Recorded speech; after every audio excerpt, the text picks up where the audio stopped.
것이 은혜였어.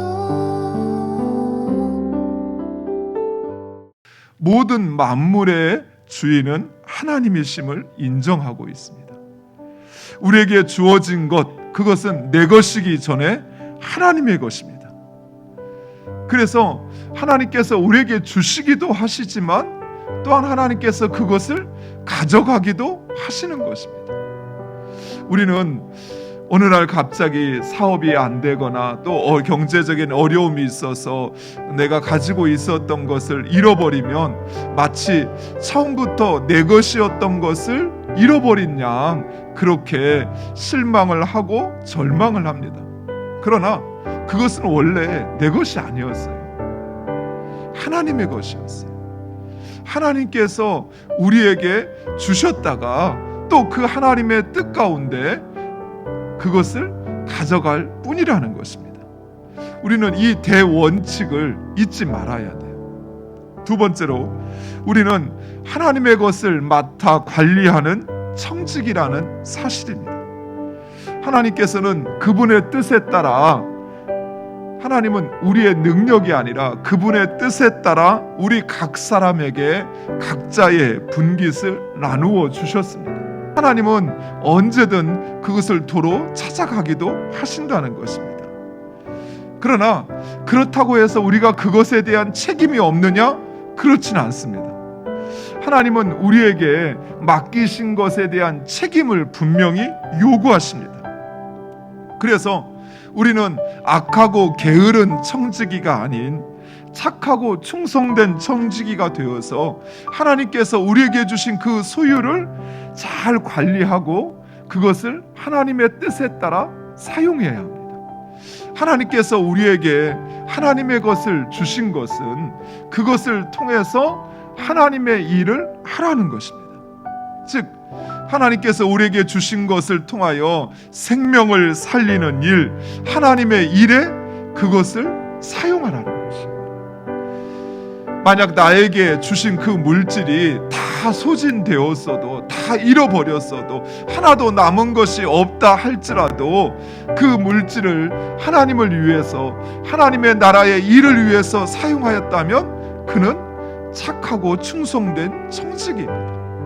그러나 나에게 주신 것, 그것을 남겼다 할지라도, 그러나 그 남김이 나에게 나만 먹고 또 나에게 필요한 것만 행하다가 남은 것이라면 오히려 그는 게으르고 악한 청지기가 되는 거예요. 왜냐하면 주인의 뜻에 따라 사용하지 않았기 때문에. 나는 내 것만, 나에게 주어진 것, 다른 사람 것 탐을 내지도 않지만 그렇다고 내가 다른 사람의 어려움이나 또 그 형편을 살피지 않는 것, 그것은 하나님의 뜻이 아니라는 것이에요.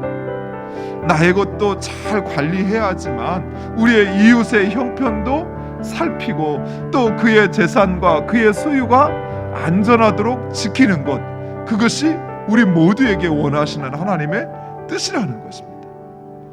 그래서 삭개오가 예수님을 만났을 때 그 삭개오가 회개를 하는데, 삭개오는 가난한 사람들에게 자신의 재산의 절반을 줄 뿐만 아니라 행여 자신이 누군가에게 속여 빼앗은 것이 있으면 4배로 갚겠다라고 그렇게 하나님, 예수님 앞에 결단을 합니다. 우리는 하나님께서 우리에게 주신 그 각자의 소유와 재산을 잘 관리해야 할 뿐만 아니라 다른 사람과 그 사람의 소유에 대한 책임도 요구하신다는 사실입니다.